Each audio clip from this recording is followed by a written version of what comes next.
C'est reparti. Pour l'update lecture du mois de mars. J'ai peiné à réfléchir. J'ai lu 1, 2, 3, 4, 5, 6, 7, 8 livres. C'est bien, on s'améliore. C'est parti. Ne perdons pas de temps. Attendez, je reprends mon téléphone parce que... Et j'écris quelque chose. Non, j'ai rien écrit sur ce bouquin. Bon, en premier, mois de mars, j'ai lu The Black Flamingo de Dean Atta. Pardon, j'ai peiné. Que dire?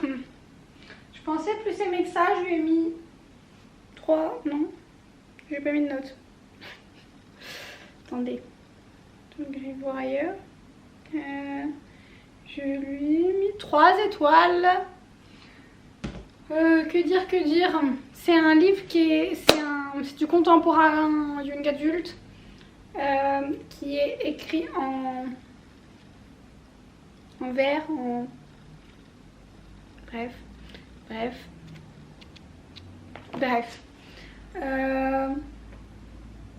Je pensais plus aimer que ça. C'est sur Michael, I don't know, qui s'interroge sur son identité de genre, sexuel, tout ça. Ouais, je pensais ça allait être... Enfin, je pensais grave kiffer. Et en fait, je sais pas. Oui mais non. Enfin, oui mais je sais pas.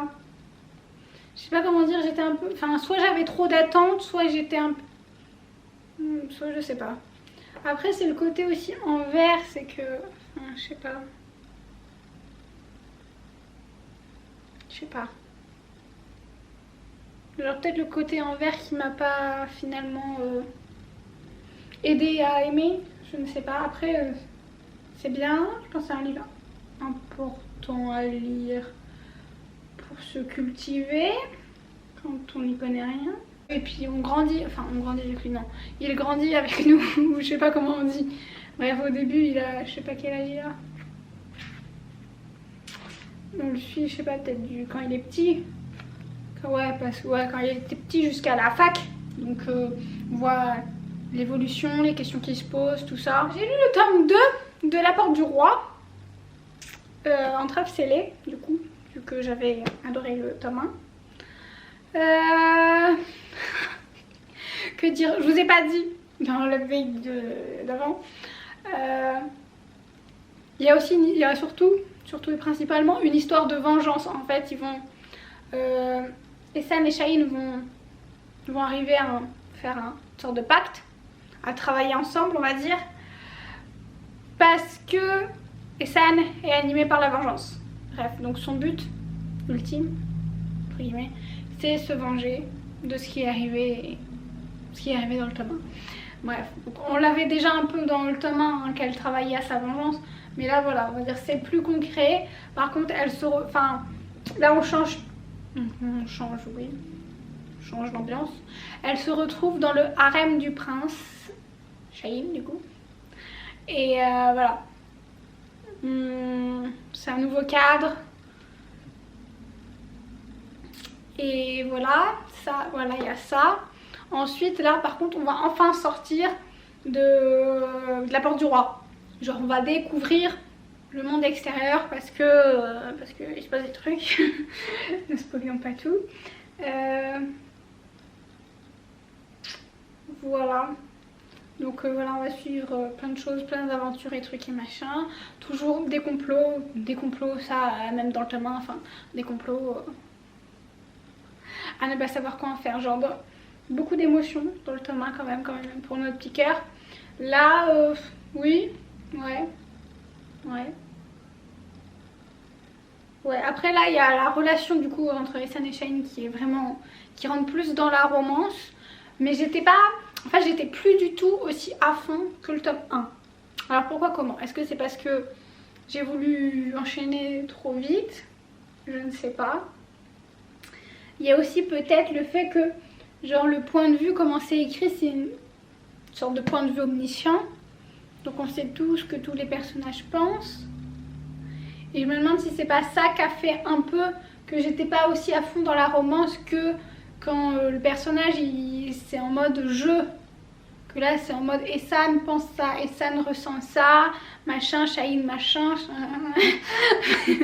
Donc je pense que c'est peut-être ça qui a fait que j'étais pas autant à fond dans la romance, même s'il y a du post-it demi. Donc peut-être. Et du coup, et aussi, enfin ça je l'ai compris qu'après, plus tard, mais parce que je suis toujours en train de lire le tome 3 actuellement, on est au mois de juillet, bref, de toute façon. Et je pense qu'il y a aussi le fait que, comment dire, c'est plus la même Ehsan que dans le premier tome. Genre elle est moins, peut-être, un petit peu moins. Non, en vrai, non, peut-être pas dans le tome 2. Pas dans le tome 2 parce que genre elle donne de sa personne. Mais voilà. Bref, un peu du coup moins aimé, vraiment moins aimé que le tome 1. Genre le tome 1 franchement c'était vraiment, mais j'ai envie de dire un coup de cœur, mais ouais. Et du coup lui le tome 2 je lui ai mis 3 étoiles. C'est une bonne note hein, mais ouais je sais pas. Genre ça arrive pas au niveau du tome 1. Genre j'étais pas, je ne sais pas, bref. Après il y a toujours une bonne lecture quand même. Mais un peu déçue quand même de pas autant l'aimer en fait. Surtout que c'est là que la romance est vraiment là. Et bah au final j'étais pas autant hypée. J'avais noté, pardon, j'avais pris des notes, que du coup voilà, j'avais un blocage avec les points de vue omniscient qui me dérangeait sûrement. Et j'ai noté que les personnages manquaient peut-être un peu de profondeur. Qu'on n'avait pas assez, enfin peut-être, je sais pas assez de leur ressenti, ou que je me mettais pas assez à leur place. Parce que moi j'ai besoin de ça pour vivre le bouquin quoi, que je me mette à leur place. Et donc peut-être qu'on n'avait pas assez leur ressenti, notamment amoureux quoi. Je crois peut-être. Peut-être c'est ça. Je ne sais pas trop en vrai, ça me dérange de pas savoir moi-même qu'est-ce qu'il a pas fait. J'ai fini la saga parce que du coup Rouge Rubis. J'ai fini la saga Rouge Rubis donc avec Bleu Saphir et Vert Émeraude. Je les avais après achetés direct sur Vinted quand j'ai fini le tome 1. Donc voilà, j'ai enchaîné les deux. Les deux, j'ai mis 3,5. Voilà. Grave sympa de suivre l'intrigue, le fait de sauter dans différentes époques. Grave sympa, la relation entre, j'aime bien, entre elle et, comment elle s'appelle, Gwendoline et Gideon. Oui, sympa, mignon. Voilà. On avance aussi, enfin ça avance aussi dans l'intrigue principale entre guillemets, de savoir dénouer l'intrigue. Je sais pas sinon j'ai tout spoilé. Bref, on suit aussi un petit peu, pas beaucoup, point de vue des deux autres personnages que je vous disais la dernière fois là, des membres de la famille. J'adore quand on les suit, genre on comprend déjà, surtout dans le tome 3, on comprend un peu plus pourquoi, comment, enfin tout se rattache. Et voilà. Par contre, très déçue, très déçue. Ah oui, il y a des révélations, le tome 3 à un moment. Et ouais, je voulais qu'on ait un peu plus d'infos sur le couple, on va dire secondaire. Et au final, on n'a pas réponse à toutes les questions. Par contre, on nous lâche des informations à la fin en mode... tu nous lâches une bombe comme ça. Ah oui, mais après, ça veut dire que d'un certain point de vue, c'est pas cohérent. Enfin, comment c'est possible, les trucs et machin. Bref, ça fait trop réfléchir. Mais ouais. Et ah oui, il y a un moment, émotion famille, genre qu'on attend depuis le tome 1, où tu comprends un certain lien entre les personnages. Et au final, dans le tome 3, la scène, ils nous la squeeze. Genre, ils font oui, bah la scène est passée, blabla, il s'est dit ça, il s'est dit ça. Et je suis en mode, mais non, mais attendez, ça devait être la scène grave émotion et tout. Et non, franchement, ça, j'avais le seum. Et j'aurais trop aimé qu'il y ait genre un bouquin sur les deux autres personnages que j'aimais bien. Genre, juste pour raconter leur aventure à eux. Et genre leur amour et trucs et machin, parce que trop mimes aussi. Et voilà, mais il n'y a pas... Bon, je suis un peu restée sur ma faim quand même. Mais bon, très sympa. Voyage dans le temps, c'était original, j'avais jamais lu, donc on aime bien. Suivante. Sorcière, la puissance invaincue des femmes, c'est flou de Mona Chollet. C'est de la non-fiction sur le féminisme. Je suis en train de me dire pourquoi il y a un marque-page dans mon bouquin, mais c'est que je l'ai écouté en audio. Donc j'ai dû le finir, je crois, non? Bon, attendez, ça se trouve que j'ai pas fini. Bref, la place des femmes dans la société, tout ça. Comment en les accusant d'être des sorcières, on s'est foutu de notre gueule. Voilà, on peut résumer ça comme ça. Bref, c'était, oui, enrichissant si on peut dire. On apprend des trucs et tout. C'est fort bien, mais je pense que c'est grave complexe. Enfin ouais, c'est complexe à comprendre, genre à lire, c'est pas le truc le plus simple. Genre c'est mon deuxième livre que je lis sur le féminisme. Faut avoir plus de connaissances que ça en la matière avant de lire ça, parce que c'est écrit, je sais pas, c'est pas le truc le plus simple à comprendre, on va dire. Genre le premier que j'ai lu c'était ça. Miroir, miroir. Ça c'est très bien pour commencer, c'est simple, tu comprends, genre c'est percutant, c'est bien. C'est bien. Ça, je trouve ça trop compliqué. Ou ça demande trop de concentration. Bref, j'ai déjà mis 2 mois à le lire, alors... enfin, c'est bien. C'est cultivant, ça se dit pas ça, c'est...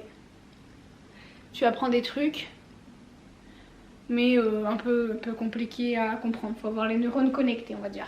Voilà. Pardon. Attendez, le tome 1 devant peut-être. J'ai lu les The Mortal Instruments, les origines. Aïe, mes cheveux. Voilà. Le 1, le 2, le 3. C'est des pavés. On voit pas tous les post-it que j'ai mis. Mais il y a beaucoup de post-it, hein, faut se le dire. C'est mes bébés. Je ne sais pas quoi dire. J'ai grave aimé. Alors attendez, je vais vous donner les notes que j'ai mis. Donc en fait c'est dans l'univers de The Mortal Instruments.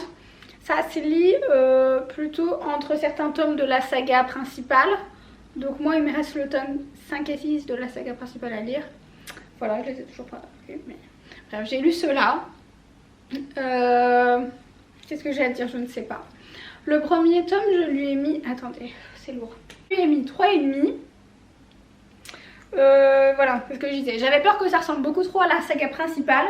En soi, le personnage de... Comment ça s'appelle? Will ressemble beaucoup à Jace dans la saga principale. Mais en même temps, c'est normal, c'est un de ses... Enfin, ils sont dans la même famille. Enfin, c'est un... Jace est un descendant de Will, voilà, c'est ça que je voulais dire. Donc c'est normal qu'ils se ressemblent, mais ils se ressemblent vraiment, enfin t'as l'impression de voir les mêmes quoi. Bref, voilà, hormis ce détail, voilà. Les 150 dernières pages, il se passe des trucs de fou apparemment, c'est ce que j'ai écrit. Voilà, ça se passe, qu'est-ce que je voulais vous dire? C'est du fantastique young adulte, j'ai pas précisé. Ça se passe dans les années 1800 et quelques. Ouais, 1878. Voilà, donc ça fait un contexte un peu entre guillemets original par rapport à la saga principale. Voilà, après c'était pas le truc le plus... Oui, enfin j'aurais préféré que ça soit dans l'époque actuelle et pas en 1800 et quelques, mais bon, passons, c'est dans tout ça une originalité, disons-nous. Bref, voilà. J'adore le personnage de Tessa et son amour pour les bouquins, genre j'adore. Et du coup il y a un triangle amoureux. Genre... Pardon. Genre c'est très compliqué cette saga. Genre au début j'avais mon préféré. Enfin en fait donc la fille c'était ça. On va suivre Tessa. On suit Will et James. Oui, James. Je réfléchis un peu mieux. Et c'est une James? Non, Jem parce que j'ai triangle amoureux donc. Moi j'avais mon préféré à la base. Et puis plus les bouquins passent, plus tu es en mode mais en fait c'est dur de faire un choix. Et je savais qu'il y avait un triangle amoureux. Enfin en fait j'hésitais si c'était juste, si c'était pas finalement juste les deux mecs qui finissaient ensemble ou si c'était un triangle amoureux. J'avais un doute, je me souvenais plus de ce que j'avais été spoilée. Bref, c'est un triangle amoureux. Bref. Et voilà. Alors, et je ferai un avis global après. Le tome 2. Le tome 2. Alors, qu'est-ce que j'ai écrit? Parce qu'après j'allais être perdue dans tout ça en chaîne. Donc j'ai mis que le tome 2 était plus concentré sur la romance que sur l'action. Il se passe des trucs niveau action, mais c'est pas... Voilà. En fait, je pense... Je vais vous le lire maintenant. Cette saga, je pense qu'il faut pas compter sur l'action. Est-ce que c'est pas... Je l'ai pas écrit quelque part. Non. Faut pas compter sur l'action et sur l'histoire de fond, je dirais. Parce que l'histoire de fond, la fin, franchement, j'ai des questions qui restent sans réponse. Et ça me dérange grandement. Mais il faut être là pour la romance, vraiment. Pardon. Donc, qu'est-ce que je disais? Oui, donc on a des révélations sur les personnages qui deviennent plus profonds, plus complexes que la première image qui renvoie. Ah, mais j'ai écrit des trucs bien, putain. Bref, voilà. Voilà, c'est ce que je mettais déjà dans le tome 2 du coup. Que le triangle amoureux est hyper bien fait. J'ai lu au moins 2 ou 3 autres bouquins avec des triangles amoureux. Et ça n'est jamais aussi bien fait. Parce que tu sais déjà dans les autres bouquins avec qui elle va finir. Genre... Enfin, moi je le vois arriver. Que là, c'est un vrai triangle amoureux très très bien fait. Et très... Qu'est-ce que je dis? Voilà, on est aussi tiraillé entre les deux personnages masculins que Tessa. Et on veut pas qu'il y en ait un qui se retrouve le cœur brisé. Totalement. C'est bien, je suis d'accord avec ce que j'écris. Ah oui, j'ai mis que j'adorais la passion commune de Tessa et de Will pour la lecture. Genre, c'est beau. C'est beau. Et enfin, je pensais qu'ils allaient avoir une réaction égoïste à un moment donné. Et en fait, non, pas du tout. Et c'est ce que j'ai mis. C'est altruiste. C'est hyper beau. Genre, c'est totalement ça. Genre, vraiment, je m'en remettais. Je pense que je m'en remets pas. Parce que c'est bon, je me souviens. Et voilà, leur relation, c'est compliqué. C'est des sacrifices pour chacun d'eux au nom de l'amour et de l'amitié. Et genre, c'est ça, ce triangle amoureux. Genre, c'est des sacrifices qu'ils font parce qu'ils veulent... les uns envers les autres parce qu'ils ne veulent pas briser ce qu'ils ont les uns chacun dans leur relation. Et c'est trop beau, enfin mais je m'attendais tellement pas à ça. Genre voilà. Voilà, c'est écrit, je ne m'en remets toujours pas totalement. Et voilà. Par contre il y avait aussi du coup des points négatifs, du coup il n'y a pas forcément vraiment d'action. Et qu'on avance peu dans la découverte des origines de Tessa. Voilà, ça fait partie de l'intrigue on va dire. On a des trahisons par contre apparemment. Qui c'est déjà les traîtres? Une mort méritée j'ai mis. Je pense pas... Ben non. Ça peut pas être... Ah c'est pas celui que je pense. C'est pas le grand méchant. C'est qui est mort? Ah si, peut-être que je vois qui c'est. Et une arrivée surprenante à la fin. Oui, l'arrivée surprenante à la fin, je me souviens de qui c'est. Vraiment les embrouilles. Bref, j'ai mis 5 étoiles. Je vous ai dit les notes que j'ai mis. Je sais pas. Le tome 1, je lui ai mis 3 étoiles. Le tome 4, 2 étoiles. Le tome 2, 4 étoiles. Le tome 3, 5 étoiles. The best. Bref, non, en vrai, franchement, le tome 2, genre, le coup, sacrifice, genre... tant de beauté. Il traîne en longueur, potentiellement effectivement dans la résolution des problèmes et tout. Ça c'était chiant, franchement faut pas compter là-dedans. Par contre la fin il y a beaucoup de post-it. C'était le moment genre émotion. J'ai mis quoi? Le lien, j'ai juste écrit le lien de parabataille. C'est tout un truc dans le monde des Shadowhunters, bref. entre Will et James, c'est tellement unique, beau et fort, j'ai écrit. Voilà, fan girlée sur la fin. Je sais pas. Ah si, ça y est, je me souviens de la fin. C'est toujours des sacrifices par amour. Et c'est beau, et au final, je veux pas spoiler parce que le triangle amoureux tient jusqu'au bout du tome. Je veux pas spoiler comment ça finit, mais genre... Franchement, c'est intelligent d'avoir pensé à le faire comme ça. Pour que, voilà, même si la fin, vraiment, des questions sans réponse. Genre, le rôle de Tessa, en règle générale, pour, entre guillemets, la suite, même s'il n'y a pas de suite à ça. Genre, je m'entends, je me comprends. Genre, j'ai plein de questions et genre même Tessa pourrait avoir tellement plus d'importance que je trouve bête que bah... Genre, on développe pas. Genre, alors que quand même, Tessa, s'il vous plaît. Bref, mais Will et James, je meurs d'amour. Bref, trop mimes, trop... Vraiment cette saga, coup de cœur, je les aime. Enfin, coup de cœur, je sais pas. En vrai, genre, j'ai pas mis 5 étoiles nulle part. Enfin, si, sauf le dernier. Mais il faut lire cette saga. Voilà, c'est tout ce que j'ai à dire. Et bah voilà, c'est ce qui conclut. Ce qui conclut tous ces petits bouquins lus au mois de mars. Non, je sais déjà plus quel mois on est là. Voilà, c'est tout. Bref, c'est tout. Bisous, bye, à plus, ciao.